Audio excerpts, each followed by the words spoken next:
بسم اللہ الرحمن الرحیم۔ السلام علیکم دوستو، آج کی اس نشست میں ہم ایک بار پھر آپ کی خدمت میں ایک نئے موضوع اور ایک نئی ویڈیو کے ساتھ حاضر ہوئے ہیں۔ سوال یہ ہے کہ کیا مردوں کے لیے سرخ کپڑا پہننا جائز ہے؟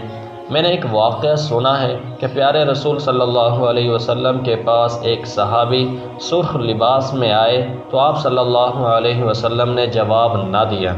مردوں کے لیے سرخ کپڑا پہننا جائز ہے، زیادہ سے زیادہ مکروہ تنزیہی ہے، ہاں زعفرانی یا کسم کے رنگ میں رنگا ہوا نہ ہو۔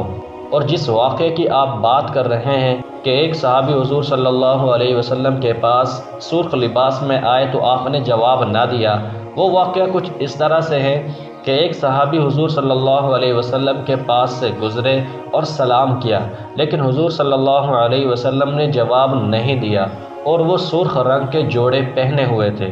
اس روایت کے بارے میں علماء نے لکھا ہے کہ یہ حدیث ضعیف ہے یا وہ کپڑا زرد اور گلابی رہا ہوگا، جیسا کہ ابو داؤد ہی کی دوسری روایت میں ہے۔